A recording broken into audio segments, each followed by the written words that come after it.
Então caminharam para um lugar chamado Getsêmani. E tendo chegado, solicitou Jesus aos seus discípulos: assentai-vos aqui, enquanto eu vou orar. Repita comigo: assentai-vos aqui, enquanto eu vou orar. O 33 fala assim: levou consigo a Pedro, Tiago e João, e começou a sentir grande temor e profunda angústia. E compartilhou com eles: a minha alma está extremamente triste até a morte.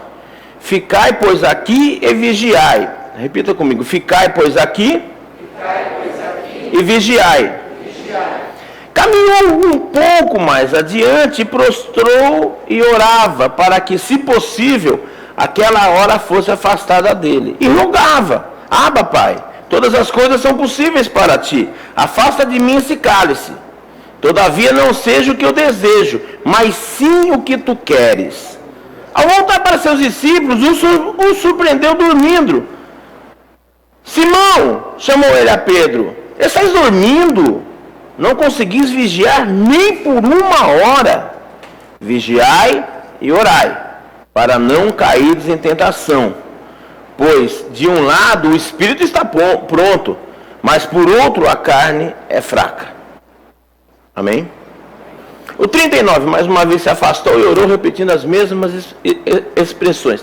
Ao regressar, novamente encontrou dormindo, porque os seus olhos estavam pesados e não sabiam como justificar-se.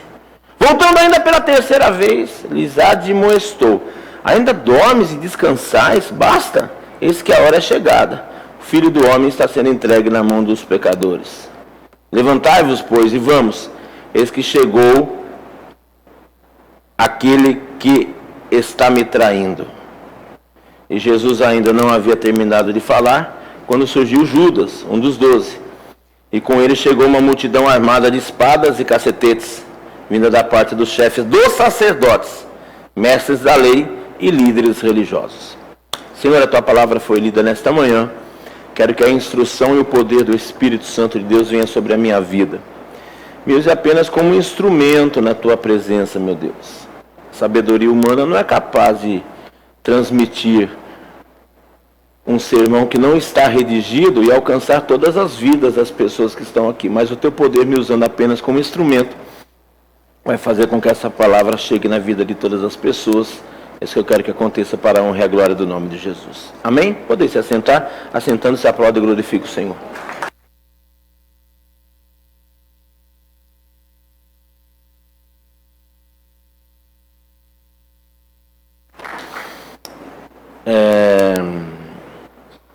Esse texto é de muita complexidade. O que está escrito nós já falamos. Queria trazer isso para a nossa vida atual. O Evangelho, ele tem que ser pregado. Existem algumas regras para nós pregarmos o Evangelho. Essas regras são normativas vindas da parte do Senhor Jesus sobre as nossas vidas, para que consigamos anunciar Ele às pessoas que não o têm. E o fato é simples: quem tem Jesus em seu coração e se tornou um cristão, e o fato de ser um cristão é o fato de seguir os passos que Cristo traçou aqui na terra. Cristo traçou os passos na performance de Jesus de Nazaré. Um homem que nasceu de uma virgem, com a inseminação do Espírito Santo sobre a vida dela, porque não tem o DNA humano, então ele não carregava a mesma carga humana do pecado que estava inserido em nossas vidas. O pecado original, advindo lá do Éden, esse pecado foi interrompido um dia por Deus, para que houvesse salvação na vida das pessoas. E esse Jesus de Nazaré andou na terra, e se você ler a Bíblia com uma visão crítica, você vai ver que todas as adversidades que nós encontramos na nossa vida, Jesus também encontrou na vida dele. Tanto que encontrou adversidade, que nesse momento da oração do Getsêmani, quando ele acaba de orar 3 vezes pedindo ajuda das pessoas, ele foi cercado por quem? Por homens armados, com espadas, cacetetes, vindo da parte dos sacerdotes, dos escribas e dos religiosos. Porque a religiosidade implantada no mundo estava corrompida. A religiosidade plantada estava totalmente deturpada. E precisava vir algo novo naquele lugar para que desfizesse todas as obras malignas que o ser humano vai atraindo para si. Eu queria que você entendesse, que nós entendêssemos nessa manhã. As obras malignas são pertinentes ao nosso DNA. Nós não somos santos, nós não somos bonzinhos, viu? Nós somos pessoas que, se sair fora daquilo que nós queremos para nós, nós vamos manifestar aquilo que temos dentro de nós. E hoje a aula foi muito importante. Quando o Daniel estava ministrando, eu estava prestando atenção na aula, e daí a gente começa a fazer conjecturas, e esse negócio é muito sério, porque dentro da casa de Deus está cheio de preconceito. Dentro da casa de Deus tem muita discriminação, principalmente quanto ao Evangelho de Cristo. Aí você falou: pastor, você está louco? Eu não sou preconceituoso contra o Evangelho, de forma nenhuma. Nós somos preconceituosos quanto ao Evangelho, porque a Bíblia hoje está na mão de todo mundo. Eu e você temos uma Bíblia, mas nós não encontramos tempo para ler, nós não encontramos tempo para orar, nós não encontramos tempo para fazer o bem, porque nós estamos realmente preocupados com a nossa própria vida. Isso é mais profundo ainda quando você lê a Bíblia e fala assim: amarás o teu Deus sobre todas as coisas e o teu próximo como a ti mesmo. E nós não estamos fazendo mais isso. Quantas vezes por dia que nós abençoamos a vida de alguém? Aliás, quantas vezes por dia que nós abençoamos a nossa vida? Desculpa que esse grito não foi intenção minha, tá?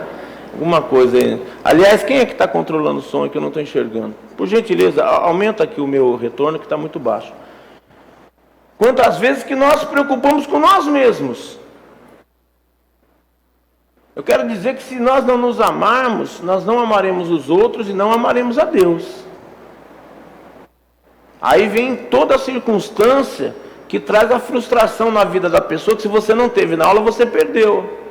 Eu não vou pedir para o Daniel reproduzir, porque eu acho muita moleza. Venha para, aprenda. Porque Deus está deixando de nos abençoar, porque as nossas orações não estão partindo até Jesus. Irmãos, e se Jesus não te apresentar a Deus, desculpa, velhinho, se você ainda tem aquilo na cabeça, que Deus te enxerga, Deus não te enxerga no mundo. O mundo jaz no maligno.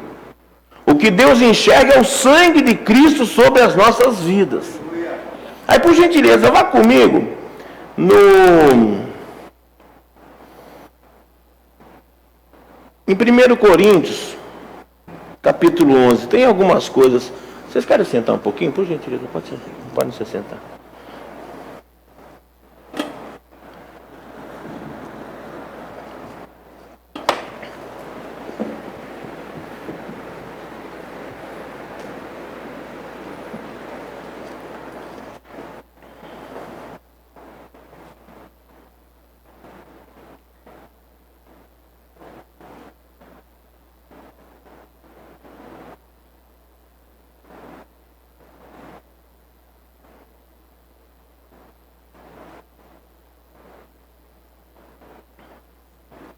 Porque hoje, 1 Coríntios capítulo 11, versículo 26.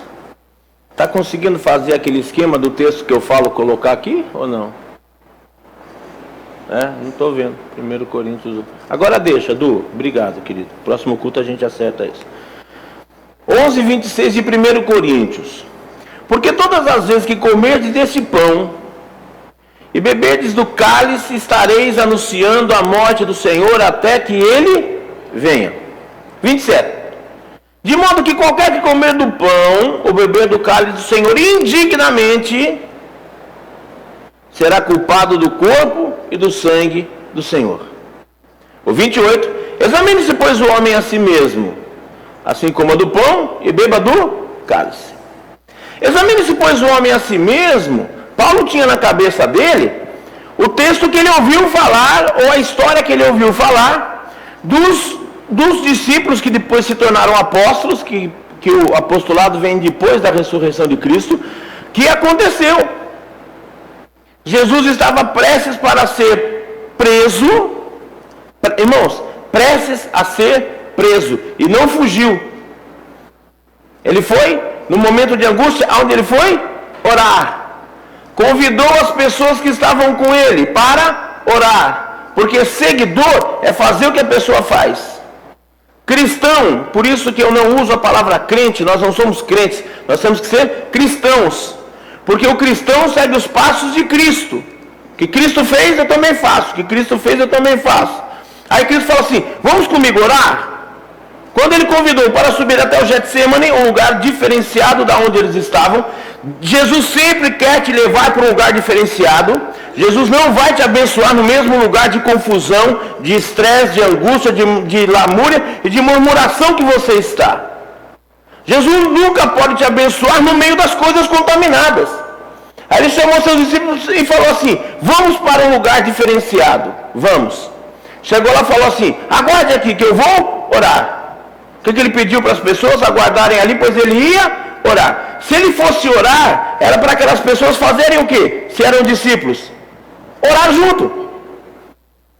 Natural, você está seguindo alguém, pediu para você, você faz. O que eles fizeram?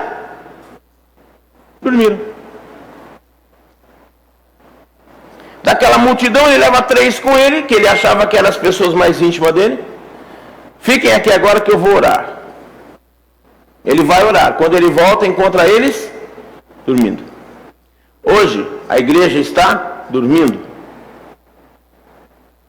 A igreja de Cristo na terra está dormindo. Porque Jesus está prestes a voltar novamente. E nós estamos dormindo. Dormindo nas nossas preocupações. Dormindo em olhar, como Paulo fala lá em Romanos 16, olhando apenas para o nosso próprio umbigo. E a pessoa que olha para o seu umbigo faz uma referência ao Velho Testamento, quando eram admoestados que nós somos pessoas de cerviz duras. E cerviz eu já te expliquei, que é o nervo que liga a tua cabeça até a tua coluna. É ele que te faz erguer a cabeça, virar para o lado. E quando a cerviz está dura, a pessoa só olha para baixo. E quando você olha para baixo, você não olha nem o horizonte da vida, quanto menos olha para Deus. E quando nós estamos dormindo, e por gentileza, quando eu falo igreja, não estou falando da comunidade com Cristo. Aliás, algumas pessoas têm me perguntado se nós trocamos o nome da igreja. Não troquei. O nome do CNPJ continua sendo Comunidade Evangélica Cristo para as Nações. Só que o nome Comunidade Evangélica Cristo para as Nações é um nome muito comprido para o marketing da igreja, entendeu? Então estamos usando Comunidade com Cristo, que é o nome abstraído da Comunidade Evangélica. Eu não troquei de nome a igreja, é só um jeito mais fácil, porque as pessoas têm que nos conhecer. Cristo para as Nações, Evangélica Cristo para as Nações, muito comprido. Comunidade com Cristo, tá de comunidade com Cristo, Então é a mesma igreja, viu? Não troquei nada, é só um nome fantasia, para o nosso marketing ser mais ágil, porque nós estamos preocupados em anunciar Jesus. Eu preciso anunciar de uma forma que as pessoas absorvam bem o nome e saibam onde nos encontrar, tá bom? Então só esse parênteses, porque já vai fugir da igreja, não troquei o nome, só isso. E quando eu falo que a igreja está dormindo, não estou me referindo a nós, não é pejorativo. É a igreja de Cristo na face da terra. Que a igreja de Cristo na face da terra é grande, Ele é o pastor. Nós somos apenas, dentro de um contexto, nós somos apenas uma célula do corpo de Cristo. E dentro dessa célula há subdivisões. Mas a igreja de Cristo é grande, porque a palavra que está sendo pregada é para todos pregarem essa palavra. Volta a você na carta de Pedro, que eu li agora, só que é o seguinte, ele explica como eu tenho que pregar essa palavra. Eu não tenho exigido nada de você, porque eu não posso exigir. Da minha liderança, que são as pessoas que são a minha extensão aí na igreja, eu tenho algumas normas e precisam ser seguidas. Mas a membresia, eu não posso te obrigar a nada, eu tenho que te ensinar. Assim como eu recebo o ensinamento de Cristo, eu passo para você. Agora, Jesus também estava ensinando os seus discípulos. E chega para os 3 que ele considerava assim, esses caras são os caras. Fica aqui agora que eu vou orar ali. Jesus sai e vai orar. Quando ele volta, o que eles estão fazendo? Dormindo. Aí Jesus fala, bicho, não é possível, cara. Não é porque o São Paulo perdeu ontem que vocês vão dormir desanimado com o evangelho, né? Abre essa cabeça, fica firme aí. Meu, eu estou orando porque a coisa está ficando feia. Vocês aguentam mais um pouco? Não, pode ir que a gente está junto com você. Aí Jesus vai orar. Pela segunda vez ele volta e encontra o que eles estavam fazendo? Dormindo. Aí ele fala assim, viu, não é porque, né, eu expliquei tudo para vocês, por favor. Jesus vai a terceira vez e volta, o que eles estavam fazendo? Questionamento que eu levanto hoje, para nós já daqui a pouco partirmos para a ceia. Quantas vezes que Jesus já falou conosco e nós não estamos acordando para o Evangelho? Quantas vezes durante esse mês que nós poderíamos estar acordados, falando de coisas espirituais, quanto ao Evangelho de Cristo, estávamos dormindo num momento imprescindível que o Evangelho tinha que ser anunciado? Quantos momentos durante do segundo domingo, né, vou falar de um período espiritual, segundo domingo de fevereiro até agora o segundo domingo de março, um mês, né, de ceia a ceia, quantas vezes que Jesus falou conosco que nós estávamos dormindo? Quantas vezes que faltou o amor e nós estávamos dormindo quanto amor? Quantas vezes que faltou a amizade e nós estávamos dormindo quanto amizade?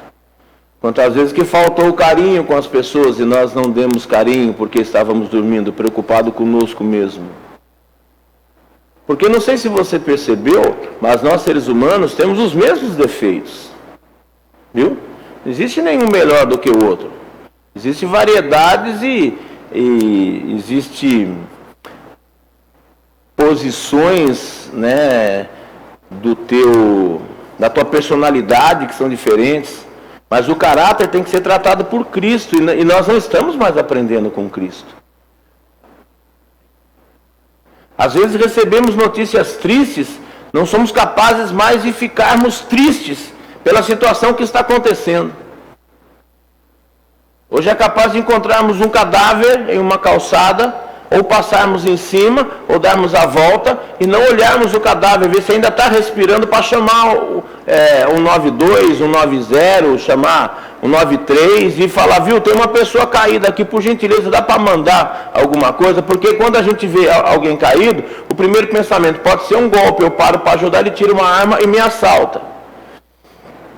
Porque nós estamos mais preocupados com as nossas vidas e os bens que são materiais e vão se acabar, porque Jesus falou que aonde tiver o teu tesouro vai estar o teu coração, né? Então, em vista daquilo que temos, nós não ajudamos mais.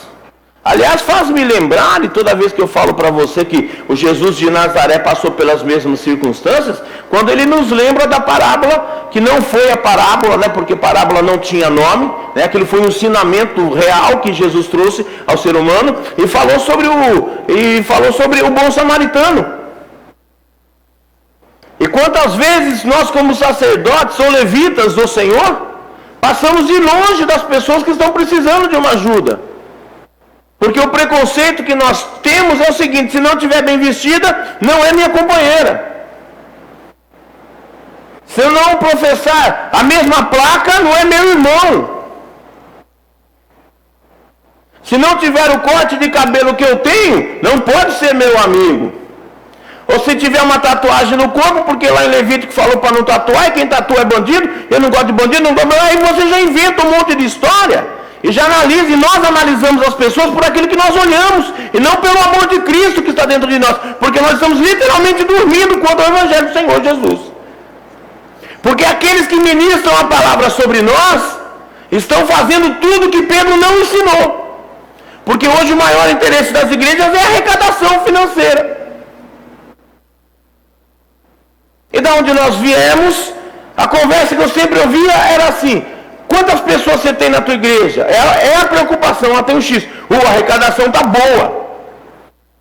Eu falava assim: desculpa, mas eu não olho pessoas como cifras, eu olho como ovelhas e tenho que conduzir elas para o corpo de Cristo. Ah não, mas todo mundo tira um dinheiro, problema de cada um. Eu li na Bíblia que eu não posso tirar dinheiro de ninguém, porque eu não estou aqui pelo meio financeiro, estou aqui para ensinar o Evangelho de Cristo, porque o que eu mais preservo, e gosto muito de mim mesmo, e não sou narcisista, o que eu mais preservo é a minha salvação. Porque se eu souber que eu não fizer certo, eu vou para o inferno. Eu não vou para o inferno, porque o inferno é ruim. Bom é estar do lado de Jesus. Aleluia.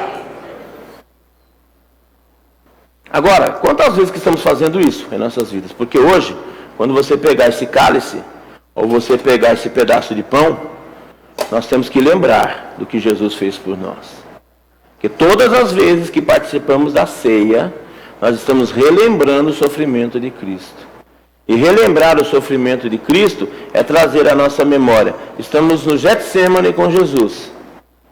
E o mundo está para acabar. E o que nós estamos fazendo? Baixa a tua cabeça um pouquinho.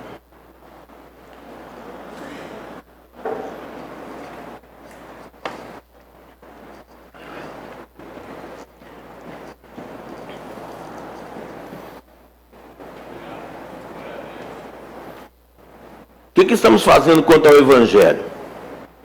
E hoje não é dia de ficar sem tomar ceia, viu? É um dia de examinar-se. Examinar-se é falar assim: estou com Jesus ou não estou com Jesus? Estou dormindo ou estou acordado? Pastor, mas eu oro pra caramba, pastor. Nossa, eu faço aquela oração assim que todo mundo gosta, mas não está vigiando. Porque primeiro vem vigiar e depois orar. Sabe quem que orava bonito? Fariseu. Subia lá na cadeira. Senhor Deus, grandíssimo, Pai de todas as luzes, Senhor da criação, porque Tu és magnífico, tremendo, maravilhoso, grandioso. As palavras iludem ouvidos humanos. Mas as atitudes têm que ser a de Cristo. Porque primeiro tem que vigiar, não orar. E muita gente ensina a orar e vigiar. É mentira. A palavra escrita do Senhor ensina, Jesus falando, vigia e ora. Vigia quanto ao Evangelho que nós estamos anunciando. Vigia quanto ao amor que nós estamos prestando às pessoas. E amor muitas vezes não é você estar com a pessoa, é você respeitar a pessoa. Pode entrar, André. É respeitar as pessoas. E respeitar as pessoas é em todos os níveis. Você respeita o diretor da tua empresa? Você respeita o gerente de produção da tua empresa? Você respeita o teu supervisor? Você respeita as pessoas que estão trabalhando junto com você? Porque é a união da força que faz uma empresa trabalhar. Está respeitando o contrato de casamento que nós fizemos um dia com alguém? Que um dia você tirou alguém de algum lugar e prometeu dar um monte de coisa. Está fazendo isso? Está respeitando o contrato que você tem, que nós temos, quando nós colocamos um filho no mundo?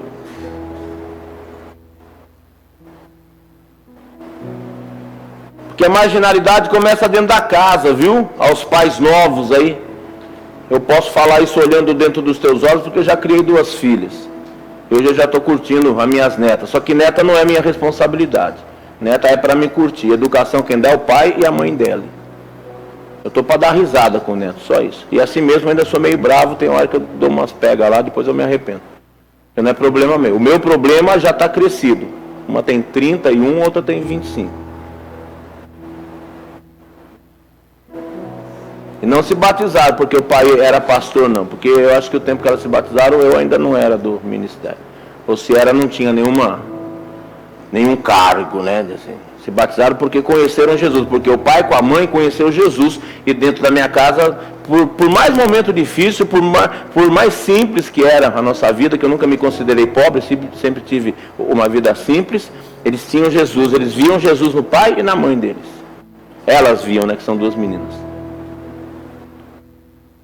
Isso é amor, isso é compromisso, isso é cumprir o contrato, isso é estar vigiando.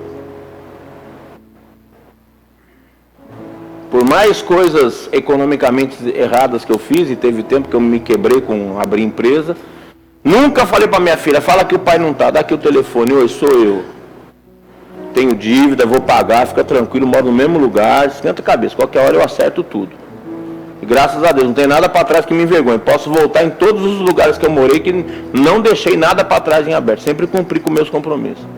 Sempre fui muito sincero, errei, não deu certo o que eu queria fazer e nunca pus culpa em Deus. Aí um dia, ouvindo a palavra como você está ouvindo, numa situação muito difícil, que devia tudo, que fiz um negócio errado com uma empresa, tentei abrir a empresa não foi para frente, como muitas empresas não vai, mas quando a gente vai abrir, parece que tudo é um mar de rosa, né? A gente só vê coisa boa. Apliquei tudo que eu tinha, quebrou, pam, fiquei devendo. Voltei para casa, chamei a minha e falei assim, a partir de hoje, eu dou meu dízimo e a minha oferta. Compro comida, pago a água e a luz. Isso. Mas Deus vai nos honrar. Irmãos, não foi um ano, estava tudo pago. Não pergunte como. Deus faz milagre na vida da gente. E o que está faltando é darmos lugar para o milagre. Sabe por quê? Porque não estamos vigiando. Porque o homem vive daquilo que ele planta. E nós estamos plantando muitas coisas ruins e não estamos vigiando quanto ao ruim que estamos plantando. E nós temos o direito de ser pessoas críticas quanto ao sistema. Isso é natural da tua vida. Mas você tem que abençoar a tua prefeitura. Você tem que abençoar a Câmara de Vereadores. Você tem que abençoar o governador, os deputados estaduais, os federais, senadores, presidência da República. Não importa quem está lá. Nossa palavra é de bênção. Nós temos que abençoar. Nós temos que vigiar. Temos direito de sermos críticos quanto ao sistema que você pode até não concordar, que é um direito particular seu. Mas tudo que nós plantarmos, nós vamos colher de volta. E naquele exato momento, os discípulos estavam cansados. Porque talvez eles estavam preocupados assim, bom, Jesus foi orar? Pô, mas ele é Jesus, cara. Eu vou dormir aqui porque amanhã eu tenho que andar com ele. Jesus de Nazaré, homem como todos os homens, ele tirava um tempo todos os dias para... Presta atenção nisso, leia a Bíblia, irmão, prestando atenção. Por isso que eu falo para você, não leia dentro do ônibus, não leia no ponto do ônibus. Bíblia tem que ser lida com excelência, você tem que sentar, você tem que estar bem. Por isso que eu peço, leia de manhã, de manhã é um horário. Acorda mais cedo. Pastor, mas eu fui... Então vai dormir cedo. Por que tem que assistir filme até 3 horas da manhã? E com todo o respeito, porque eu também faço isso. Você pega um filme bom, você assiste 3 horas. Nem no banheiro levanta para ir, velho. Fica grudado com a pipoca, com o guaraná. E o negócio, a bexiga apertando, você vai dobrando as perninhas. E quando vai sair, para o filme ainda. Para não perder nada. Daí a gente não consegue levantar meia hora mais cedo. Fazemos a nossa higiene pessoal, tomamos nosso café. Para se sentar e ler a Bíblia, porque não dá tempo. Mas o diabo tem tempo de arrebentar a gente o dia inteiro. Ele, e forte, hein? O diabo não bate fraco. Ele veio para matar, roubar e destruir. E a nossa vida está completamente aberta para ele, porque não estamos vigiando. Não estamos vigiando.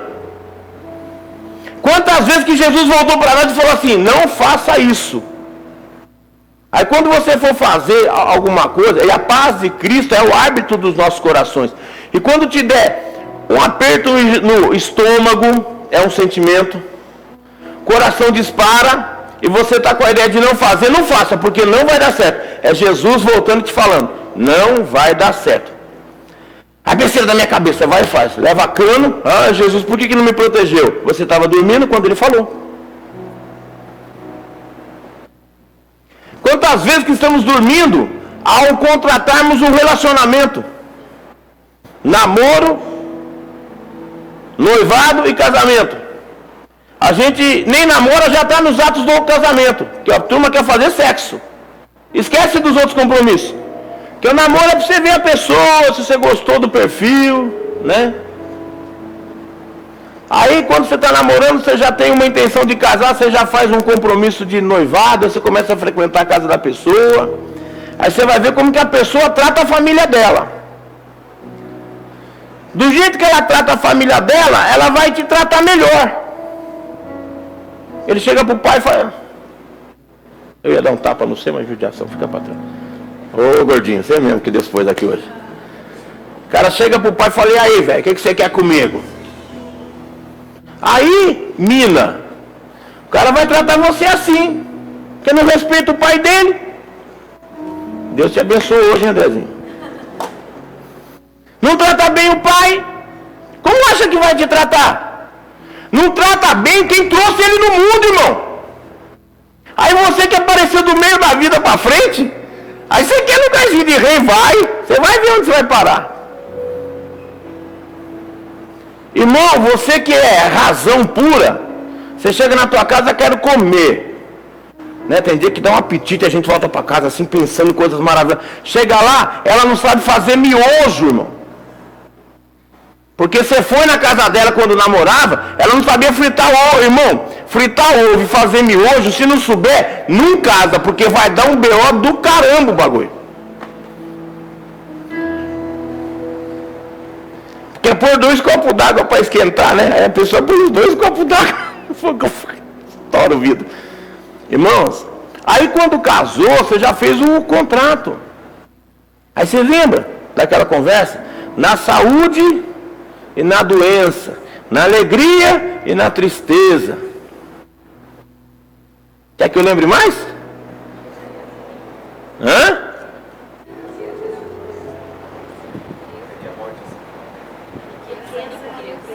Na riqueza e na pobreza.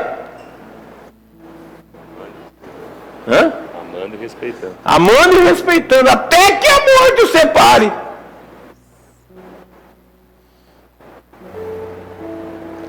Aí você não quer mais ficar casada com o cara porque o desgraçado ronca pra caramba. Essa coisa. Quando namorava, amorzinho. Ai, pastor, arrumei um gato agora. Quando entra no escritório e fala isso, eu põe a mão na cabeça. Você não conhece ele não, você nem falou o nome. Mas se é gato, não é bom. É preguiçoso, dorme o dia inteiro, ruim de banho, que é uma desgraça. Você já cheirou o subaco dele de vez em quando? Ai, pastor, arrumei uma mina agora. Eu falei, rapaz, mina é perigoso. Porque depois que acaba o ouro é só buraco, velho. Porque não vigiou. Vai procurar um emprego, quanto o senhor paga, moço? O meu perfil é bom? Fala quanto que é o salário. Se o salário for bom, eu vou fichar. Se não for bom, eu não vou. Porque daqui 3 meses não vai dar para me fazer nada. Aí eu vou trabalhar insatisfeito. Não, quando a gente está desempregado, abraça qualquer bucha. Depois começa a ficar endemoniado. Porque quando você começa a reparar mal na tua empresa, você já está endemoniado. Que um dia foi te proposto. A gente pergunta plano de carreira dentro de uma empresa. E o que o senhor pode oferecer para mim de plano de carreira? Ah, não, pastor, para mim qualquer coisa tá bom. Irmãos, nós não somos qualquer... Aliás, hoje o testemunho da Regiane na escola bíblica foi legal. Nós não somos qualquer um. Se você estudou, se você... Viu? Você tem direitos. Vigia, irmãos, na hora que faz. Essa semana eu consegui tirar o visto americano. Aliás, deixa eu explicar para vocês. A viagem de março foi adiada para maio. O inverno nos Estados Unidos está muito rigoroso, principalmente lá no Texas, onde a gente vai ficar, uns 9 dias. E o pastor pediu se a gente pudesse ir um pouquinho mais tarde, porque as igrejas não estão conseguindo nem ir gente lá. Porque a neve está muito alta e muito frio, e o pessoal pouco sai de casa, e ele queria que a igreja conhecesse a minha vida, a vida do Alex, para a gente pregar com eles lá. Aí nós estamos indo em maio, tá? A viagem não foi, a abortada só foi transferida. Essa semana eu fui tirar o visto. E para tirar o visto, é uma sequência de coisas. Aliás, a Stephanie me ajudou pra caramba, a filha do Marcos. Tem 12 páginas, tudo em inglês para você preencher. Aquilo lá gera um documento que daí você vai, tira foto, faz a impressão digital, no outro dia você vai para entrevista. E tudo dentro daquilo que estava programado. Horário marcado, não fiquei muito tempo em fila, foi tudo lá uma beleza. Mas tudo tem a regra para seguir. Aí cheguei lá, fiz uma entrevista lá com o cônsul americano, perguntou por que ia, para que ia, quantas vezes. E faz a mesma pergunta várias vezes para ver se a gente responde errado, mas estava tudo certo, não estou enganando ninguém, tirei meu visto e está tudo certo já para a viagem. Agora é só esperar o tempo. Mas isso me chamou a atenção na organização das coisas lá. E antes de entrar no consulado propriamente dito, eles te dão um papel. Você não pode ir com o celular nem desligado. É um local dentro do estado de São Paulo, né, que tem aqui no Rio e Curitiba. Eu fui nesse aqui de São Paulo, que ali é um território americano. E quando você tira a foto e as digitais, você vai num outro lugar, aí você entra. Aí lá eles te dão assim um papelzinho verde, junto com o teu passaporte, ó, presta atenção nisso para amanhã. Quando eu estava entrando lá no consulado, um cara na minha frente, aí já tem um pessoal logo para você pisar para dentro e falar assim, tem celular? Ele falou, tem, mas tá desligado. Ele falou, não entra. Ah, o que eu faço? Ele falou assim, não entra. Ou deixa no carro, se você não tem carro, vai ali do outro lado da rua, guarda volumes. E deixa teu celular, paga para deixar teu celular lá desligado, porque aqui dentro não entra. E não entrou. E Jesus está falando assim, para você entrar no céu, você tem que estar lavado e remido no sangue do Cordeiro. Aleluia. E hoje é dia de nós lavarmos o sangue. Porque examinar não quer dizer que estamos condenados. Nós temos que reconhecer o erro que nós praticamos. Quantas vezes que nós dormimos enquanto Jesus falava? Fala, Senhor, eu vou melhorar a minha performance. E esse mês aqui eu vou estar firme com o Senhor. Vou parar de se preocupar comigo e vou se preocupar com a obra. Sabe por quê? Lá em Mateus capítulo 6, irmão, tudo Bíblia. Estou te falando livros do pensamento do pastor Justo, não, tudo Bíblia. Eu cuido de todas as coisas. Cuido dos pássaros, cuido das flores. E acho que não vou cuidar da tua vida. A necessidade que nós passamos é falta de Jesus em nossas vidas, porque se nós descansarmos, Ele cuida das nossas vidas. Nesta manhã eu quero te chamar a uma coisa. Medita um pouquinho. Se nós estamos vigiando naquilo que Jesus tem pedido para as nossas vidas.